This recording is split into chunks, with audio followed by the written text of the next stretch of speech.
A cikin bidiyon nan zan nuna muku yadda za ku yi swapping coins a Binance. Ba trading ba, bayan da ake trading a spot ba, just swapping. Shi bambancin trading da swapping ɗin. Yanzu kamar a Binance, at least sai kana da $5 za ka yi trading a spot. Idan abin da kake so ka yi exchanging, at least sai ya kai $5 worth kafin ka yi exchanging nashi.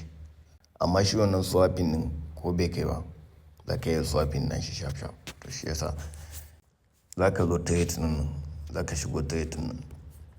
Idan ka shiga, instead of this spot shine normal trading na Binance, inda za ka yi siya ka sayar da crypto sharp sharp. Kamar yadda na faɗa, idan coin da kake so ka yi trading bai kai $5 worth ba zai yi wa.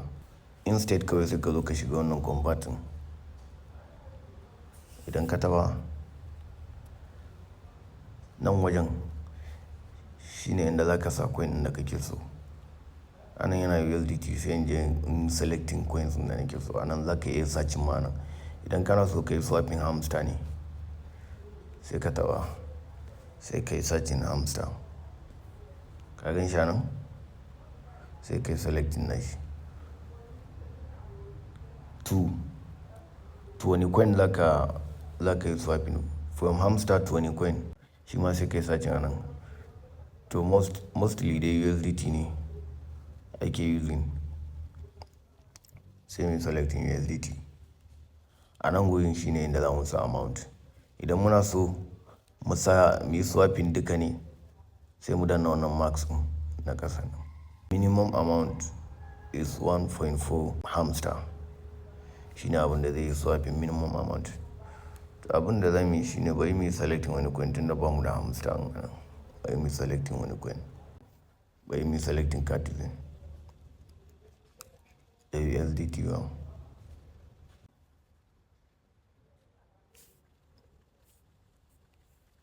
So kaga ya nuna mana yanzu, idan ka duba ya nuna mana amount ɗin da za mu samu in dollar in yi swapping 0.6.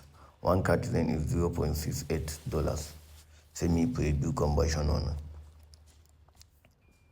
Ka danna zai sake nuna mana amount ɗin da za mu sa gashi nan. Ba charges zuwa komai, kawai za ka yi converting ne sharp. Sai ka danna convert wannan. Idan kana danna convert wannan shi kenan. Kana danna convert wannan zai wuce. Shi kenan ya yi ga dawo ma USDT.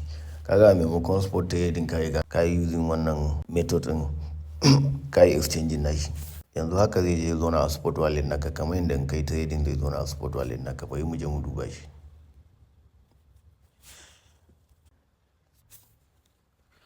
To kaga ya dawo spot wallet na. Dama ina da wajen 5 kankanin ne, ka gani? To gashi nan ka gani yanzu ya dawo 4. Ya shiga ya haɗu da wannan dalolin da suke cikin nan USDT nan. To shi kenan. Gaba sai ka sanya za ka yi da shi.